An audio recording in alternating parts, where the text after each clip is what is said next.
पोटली जैसे जैसे चढ़ाते जाओगे ये घुटना बदलने की जरूरत नहीं पड़ेगी, डुकरिया ऐसी चलेगी चक रहेगी।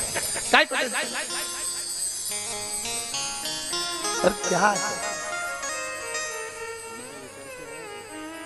कमरा भी है, शादी आई एक में 6 भरा, 6 इसलिए भरा तुम रात भर सत्संग करो, भजन करो, स्मरण करो, और जितना सत्संग का आनंद हो सकता है। अपनों के बीच में तो हमेशा रहते हो, पर दूसरे को एडजस्ट करना तो सीखो। जरा विचार करो, तुम अपने कमरे में दूसरे को एडजस्ट नहीं कर रही तो ऊपर जाएगी तो भोलेनाथ कैसे एडजस्ट करेगा? सोचो तो शरीर है, विचार तो करो।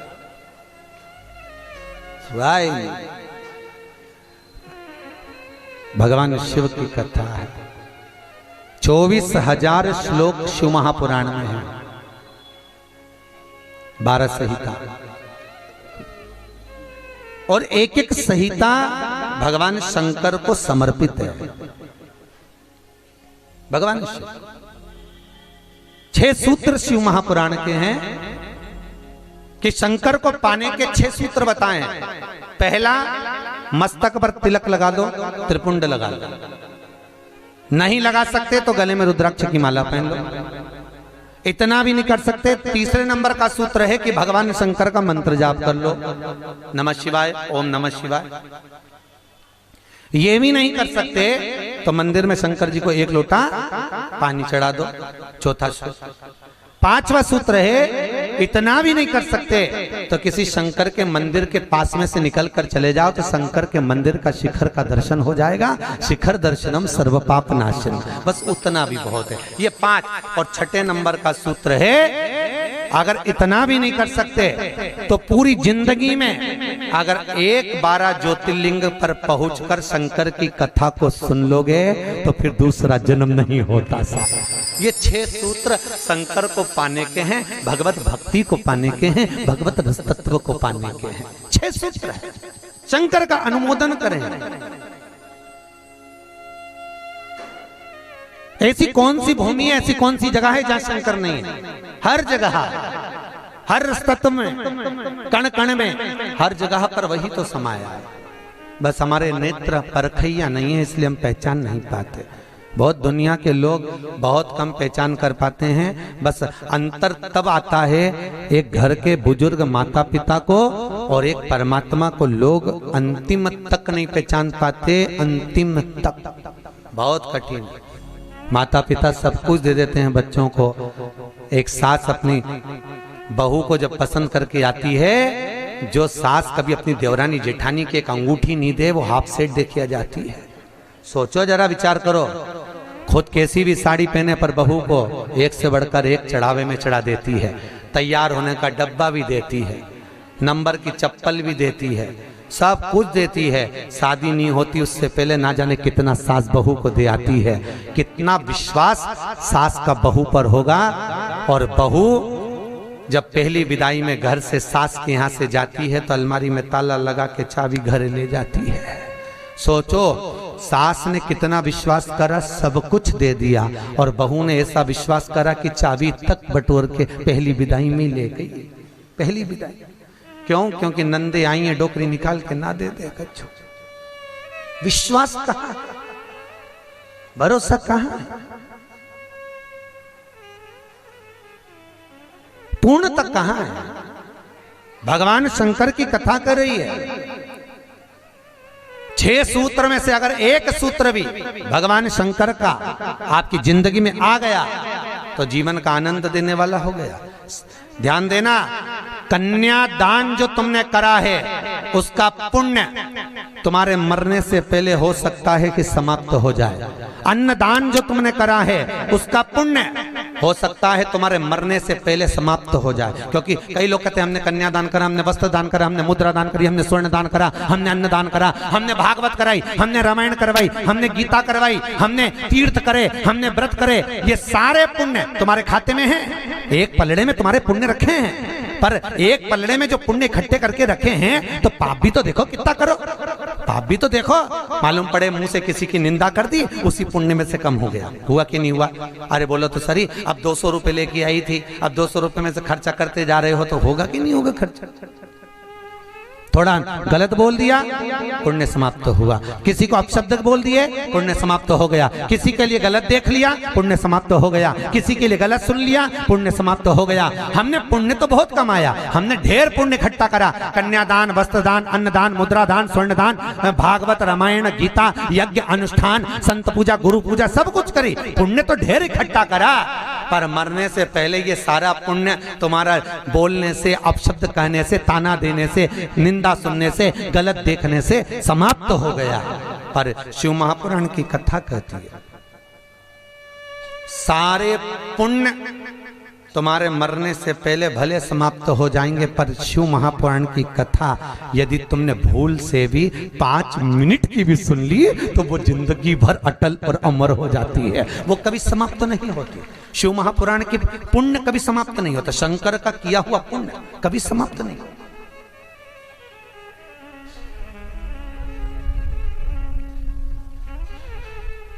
आज वो कोई कह रहा था, गुरुजी वो हम पोटलियां बना के लाए हैं, तो एक एक मंदिर में पोटली चढ़ाएं और कई चढ़ाएं। हमने कहा लो, आए हो इतनी दूर तीर्थ करने के लिए, 5 रुपया 10 रुपया 2 रुपया करो, जो तुम्हारी मर्जी पड़े चढ़ाओ। 84 महादेव का क्या बार-बार दर्शन करने जाओगे? ब्रज 84 कोस की परिक्रमा तो तुमने ना जाने कितनी बार लगा ली होगी ब्रजमंडल में पहुंचकर, पर 84 महादेव का दर्शन करने के लिए आए हो। और वो 84 महादेव जिसको स्वयं भगवान शंकर की बहन क्षिप्रिया ने प्रकट किया था, शंकर के ही रूप तत्व से 84 रूप में उनको प्रकट किया है। पूरे विश्व में कहीं पर नहीं है, केवल उज्जैन में, केवल उज्जैन। तो भगवान शंकर की कथा कर रहे हैं, भगवान भोलेनाथ का चरित्र वर्णन कर रहा है। 6 सूत्र में से एक सूत्र भी अपनी जिंदगी में उतारा तो जीवन सार्थक हो गया। मात्र भगवान शंकर की पावन कथा का रसतत्व ग्रहण करें। एक देवराज नाम का ब्राह्मण शरीर में ताप पड़ गया, और शरीर में ताप पड़ने के कारण बहुत ताप पड़ा तो शंकर के मंदिर में पहुंच गया, बैठा। अब वहां तो थोड़ी थोड़ी देर में शंकर के मंदिर में कथा हो रही थी, प्रवचन चल रहे थे, शिव महापुराण का चरित्र चल रहा था, और ये थोड़ी थोड़ी देर में पंडित जी चिल्लाएं हर हर महादेव। अब जैसे ही पंडित जी चिल्लाए तो इसके शरीर में ताप पड़े, इसको आ रहा बुखार। अब बुखार आए और कहीं का चिल्लाए, सिर दर्द हो और कहीं का चिल्लाए तो बड़ा बुरा लगे महाराज।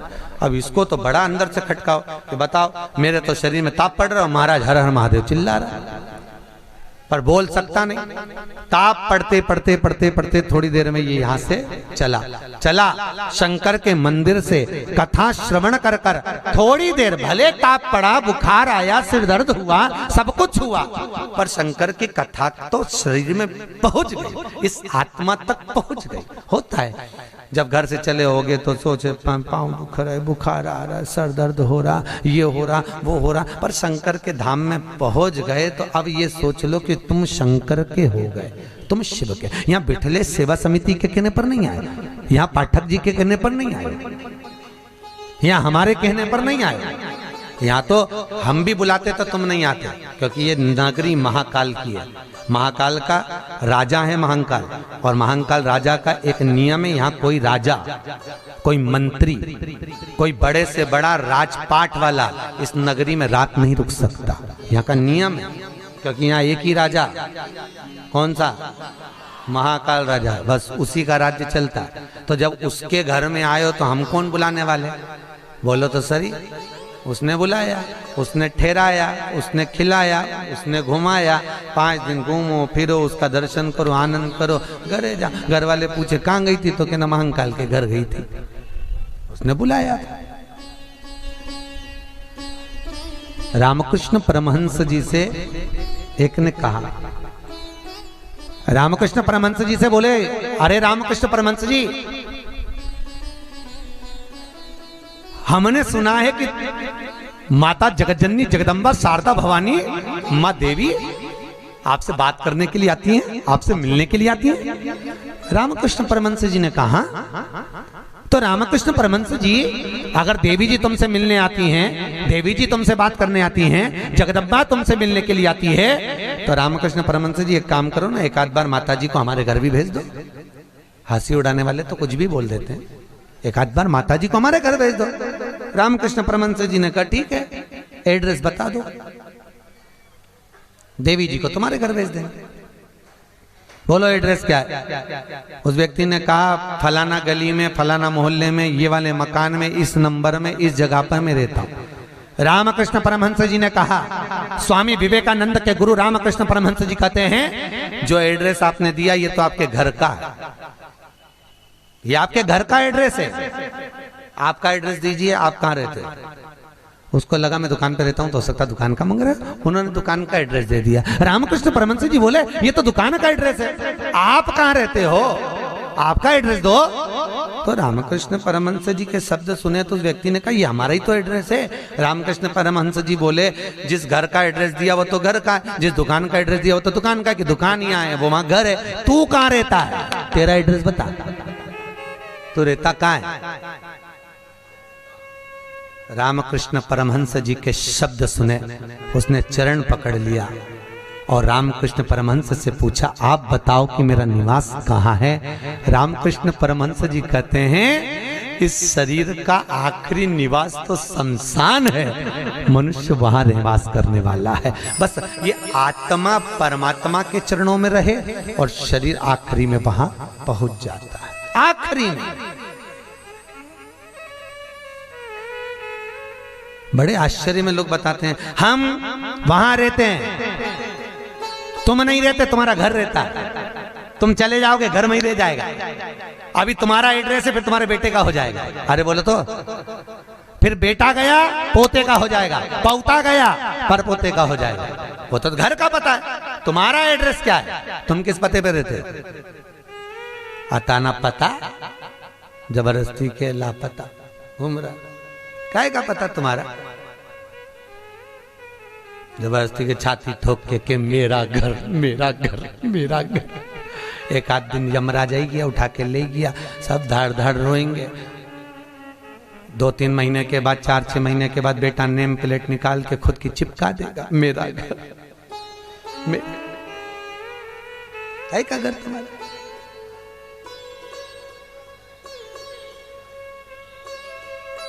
क्या कहा, सज धज के जिस दिन मौत की सहजादी आएगी, न सोना। हमसे भी लोग कहते हैं गुरुजी तुम कथा वाचते हो, इतना सारा सोना मोना पहन के पहनते हो, तो हमने कहा जजमान लोग दे तो क्यों नहीं पहने। अरे बोलो तो दीजिए, कई करे कई बाद में जोड़ जोड़ के औलाद के देखे ना, तो है तो तुम्हारे पास भी, बस तुम भी जोड़ जोड़ के लाकर में अलमारी में लाकर में, और एक आध दिन मर गई और सारा पड़ा की पड़ा रह गया, ऊपर जाके याद करेगी वाला हार तो पीना ही नहीं, फिर कई मतलब का सब पहना कई करे वो कर।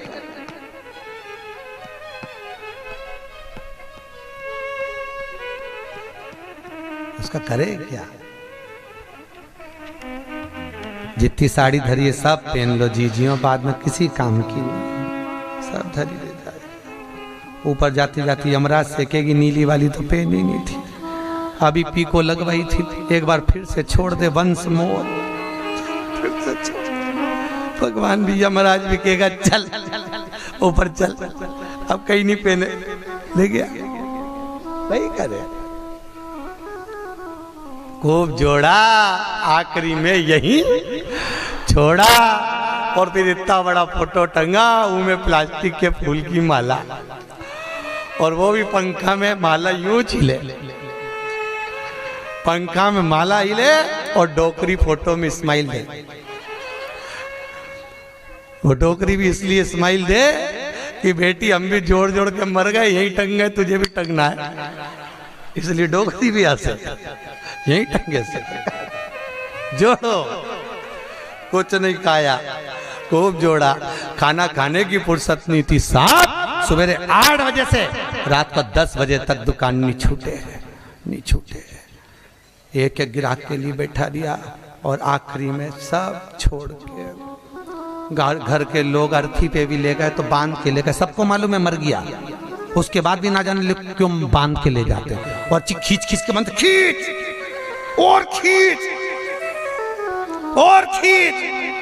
अरे सबको मालूम है मर गया, कोई भगेगा थोड़ी ना, काय को खींच, हल्की बल्कि बांध दो, ले जाना तो है नहीं, और खींच खींच के बांधी, क्योंकि इनको डर इस बात का लग रहा, उठ के भग गया, अब उनको तो कुर्सी भरना, उसकी जगह दूसरे को ले गया तो इसी को ले चलो, जैसे कहा करो उसका क्या। सज धज के जिस दिन मौत की शहजादी आएगी, न सोना काम आएगा न चांदी। छोटा सा तू कितने बड़े अरमान हैं तेरे, मट्टी का तू सोने जैसा मान है तेरे। मेरे को नहीं जानते, मेरे को नहीं पहचानते? अरे भेरू तुझे तो सब जाने, मेरे को नहीं जानते। मट्टी का तू सोने जैसा मान है तेरे, मट्टी की काया एक दिन मट्टी मिल जाएगी, न सोना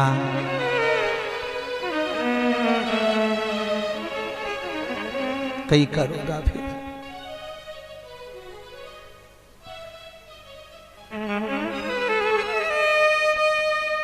गीता वाटिका गीता प्रेस में कथा बाची, क्या 3-4 साल हो गए गीता प्रेस गीता वाटिका। उन्होंने कहा गीता वाटिका वालों, गुरु जी हमारा गीता प्रेस वालों की ओर से कैंसर हॉस्पिटल चलता है गोरखपुर में, आप चलिए। देखने गए, बड़े बड़े करोड़पति भी अटैची लेकर पैसे की खड़े थे कि मेरे पिता के कैंसर ठीक कर दीजिए। इनका ये पत्नी का कैंसर, अटैचियों में माल भरा था और कह रहे थे ये ठीक कर दीजिए, अटैचियों में माल भरा। काम आ सकता है, अटैची भर कर रखी हुई है, पर शिव महापुराण की कथा कहती है जहां पर औषधि भी काम नहीं करती वहां पर शिव की करुणा काम कर जाती है और कृपा बरसा देती है। शिव की कृपा, शंकर करुणा करता। तुम एक बार विश्वास रखो उस शिव पर, उस शंकर पर। देवराज ने प्राणों को त्यागा, प्राणों को त्यागा तो भगवान शंकर के धाम में चले गया, क्योंकि भले 5 मिनट की भी कथा सुनी हो, चलते चलते भी अगर शिव महापुराण तुम्हारे कानों में पड़ गई हो, चलते चलते भी अगर तुम्हारे कानों में एक शब्द भी शंकर की कथा का मिल गया हो, तो वो शंकर की कथा कभी छिन्नित नहीं होती, वो शंकर से मिला देती है। शंकर शिव से मिला, देवराज मोक्ष पा गए। फिर अगला चरित्र सुनाया एक बिंदुक नाम का ब्राह्मण जिसकी धर्मपत्नी का नाम था चंचुला देवी। बिंदुक जो भी लाता वो चंचुला को लाकर देता। क्यों देता? क्योंकि पति का नाम केवल पति है, पर पत्नी का नाम धर्म पत्नी है। पति कुछ भी कमाई कर लाएगा वो अपनी धर्म पत्नी को देगा, क्योंकि ये धर्म में लगाती रहेगी। अगर ये मेरी कमाई को धर्म में लगाएगी तो मुझे भी बैकुंठ तक तो ले ही जाएगी। ये धर्म पत्नी है, धर्म पत्नी।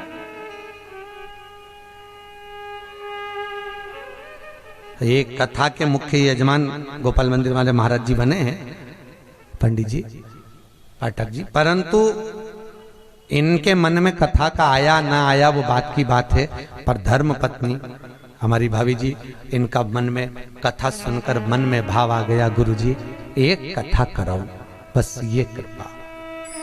जिंदगी में एक बार शिव महापुराण, फिर ठाकुर जी की जो मर्जी, भोलेनाथ की जो, पर शिव पुराण तो करा लो।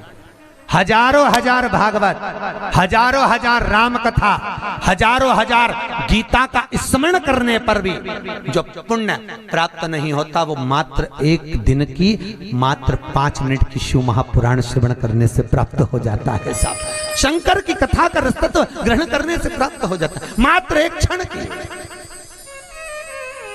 एक क्षण।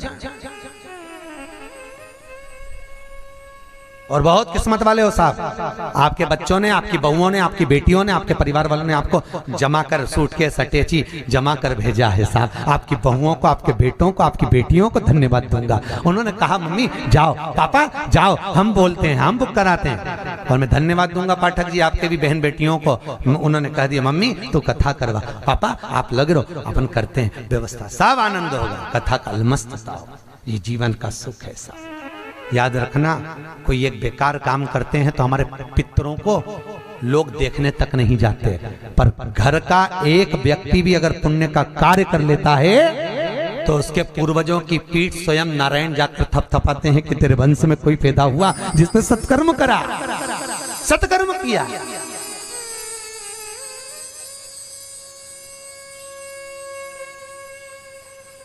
पुण्यता। और ये मुख्य यजमान जो बने ये बहुत करोड़पति नहीं है, मंदिर के पुजारी जी हैं। भोपाल मंदिर में पंडिताई करते हैं, पूजा पाठ करते हैं।